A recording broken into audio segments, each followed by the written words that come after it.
जालना जिल्ह्यातील अंबड आणि घनसावंगी तालुक्यात 2022-23 आणि 2023-24 या कालावधीत अतिवृष्टी, गारपीट आणि नैसर्गिक आपत्तीमुळे बाधित शेतकऱ्यांसाठी शासनाने दिलेले अनुदान वाटपात मोठा घोटाळा उघडकीस आला आहे। या प्रकरणात तब्बल 79 कोटी 76 लाख रुपयांचा अपहार झाल्याचे जिल्हाधिकाऱ्यांच्या चौकशी समितीच्या अहवालात नमूद आहे।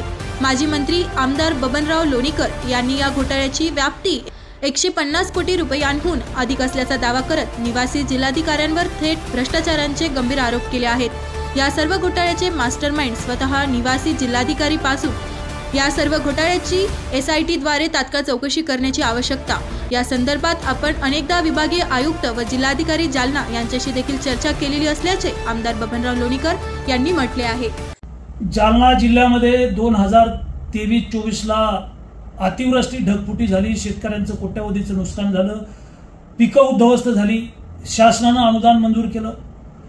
अतिवृष्टीचं अनुदान, गारपिटीचं अनुदान वाटपामध्ये 100 कोटीचा घोटाळा झाल्याच्या तक्रारी शेतकऱ्यांनी माझ्याकडे केल्या होत्या। मी शासनाकडे लेखी तक्रार केली होती।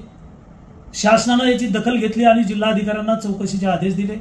जिल्हाधिकाऱ्यांनी चौकशी समिती नेमवली। चौकशी समितीनं संपूर्ण चौकशी केली। 72 पानाचा अहवाल तयार झाला।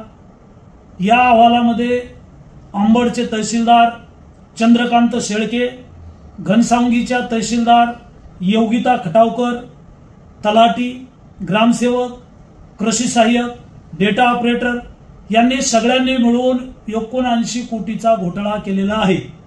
24 कोटी रुपये बीड जिल्ह्यामध्ये, अहिल्यानगर जिल्ह्यामध्ये 24 कोटी रुपये बोगस लाभार्थी दाखवून त्यांच्या खात्यात टाकलेले आहेत।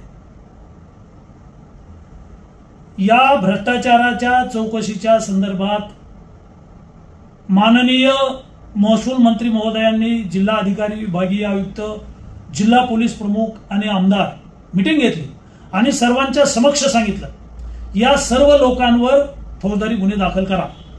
यामध्ये कोणी निर्दोष असेल तर जिल्हा पोलीस प्रमुखांनी तपास करावा आणि जे निर्दोष असतील ते सुटतील, पण या 74 लोकांवर फौजदारी गुन्हे दाखल करण्याचे आदेश माननीय तडफदार मंत्री चंद्रशेखरजी बावनकुळे यांनी दिलेले होते। मी विधानसभेच्या सभागृहात हा विषय मांडला।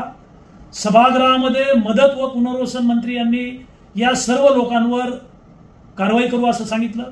मात्र आपत्ती व्यवस्थापनचे प्रमुख RDC या भ्रष्टाचारामध्ये सहभागी आहेत। दोन्ही तहसीलदारांना वाचवण्याचा ते प्रयत्न करतायत आणि काही तलाठी, काही अधिकारी, कर्मचारी RDC यांना भेटलेले आहेत आणि RDCचा याच्यामध्ये सहभाग आहे, ते पाठीशी घालत आहेत। 28 लोकांवर गुन्हे दाखल करण्याचे आदेश झाले। अंबड पोलीस स्टेशनला गुन्हेही दाखल झाले। मी जिल्हाधिकाऱ्यांना भेटून त्यांना ही सगळी माहिती देणार आहे। या सर्व लोकांवर कारवाई झाली पाहिजे।